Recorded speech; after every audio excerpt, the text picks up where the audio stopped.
বন্ধুরা কেমন আছো সবাই? আশা করি ভালো আছো।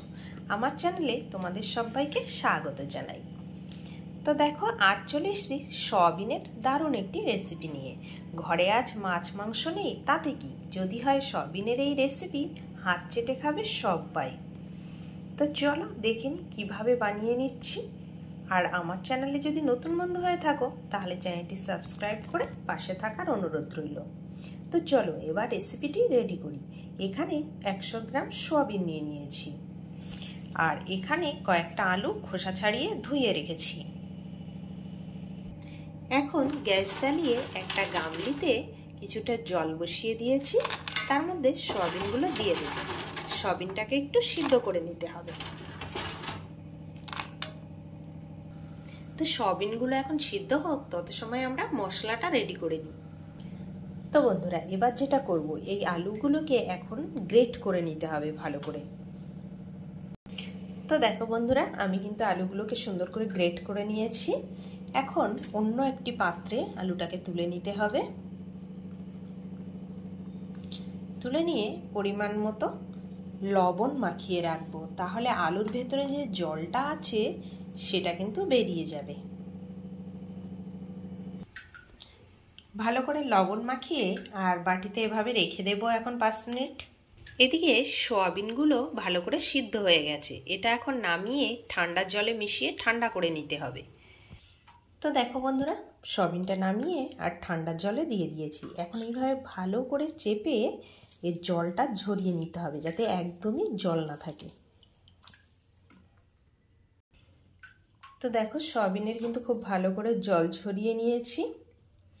এখন আমি এটা মিক্সিতে ভালো করে পেস্ট করে নেব।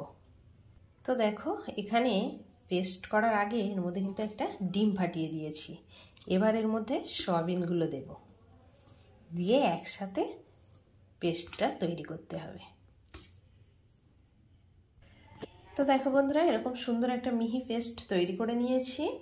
এখন যে আলুটা আমরা রেখে দিয়েছিলাম, সেই আলুটার ভালো করে চেপে এভাবে রস ঝরিয়ে তারপর এর সাথে মিশিয়ে নেব। পুরো আলুটাই এভাবে দিয়ে দেব। আলুটা দেয়া হয়ে গেলে এখন এর মধ্যে দিয়ে দেব বড় সাইজের একটা কুচানো পেঁয়াজ, 3 থেকে 4টে লঙ্কা কুচি,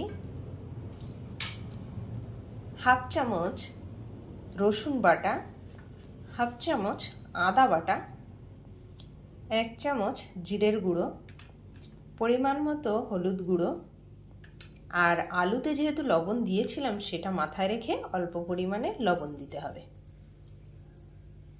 এই সব কিছু দিয়ে সুন্দর করে এটা মেখে নেব, কিন্তু কোনো জলের ব্যবহার করব না এখানে। মেখে নেওয়ার আগে এর মধ্যে একটু ধনেপাতা কুচি দিয়ে মেখে নেব, এটা আমি বলতে ভুলে গিয়েছিলাম। আর এর মধ্যে পরিমাণ মতো 2 থেকে 3 চামচ একটু বেসন কিংবা কর্নফ্লাওয়ার, না হলে একটু ময়দা মিশিয়ে দেবে, দিয়ে একসাথে এটা মেখে নেবে। তো বন্ধুরা দেখো, এটা কিন্তু সুন্দর করে মিশ্রণটা একসাথে মেখে নিয়েছি। এদিকে গ্যাস ধরিয়ে দিয়েছি, কড়াই বসিয়ে দিয়েছি। এখন তেল গরম হতে দেব। তো তেলটা গরম হয়ে গেলে মিশ্রণটা এরকম অল্প পরিমাণে নিয়ে আর যে কোনোভাবে আকারে তোমরা গড়ে নিতে পারো। আমি এরকম লম্বা করে একটু চ্যাপটা মতো করে গড়ে নিচ্ছি। এইভাবে গড়ে সবটা ভেজে নেব।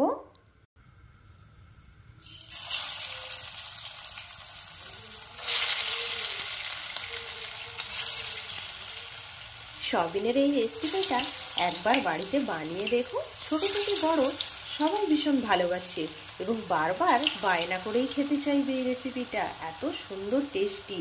এই যে মেখে আমি ভাজা বসিয়েছি, এখনই এত সুন্দর একটা গন্ধ ছাড়ছে, কি বলবো তোমাদেরকে। তো চলো এগুলো সুন্দর করে লাল লাল করে ভেজে নিতে হবে।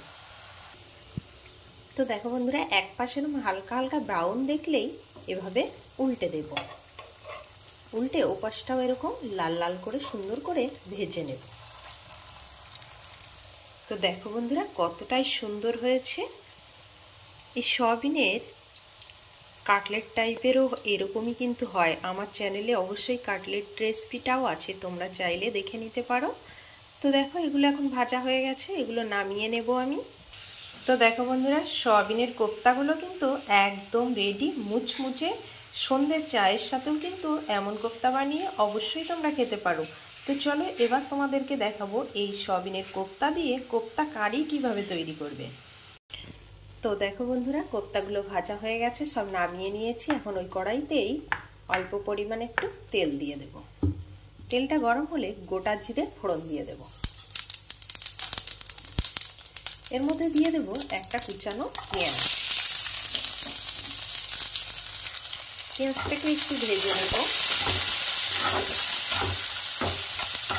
এখন এর মধ্যে দিয়ে দেব দুটো ছোট সাইজের টমেটো কুচিয়ে নিয়েছি, সেটা দিয়ে দিলাম।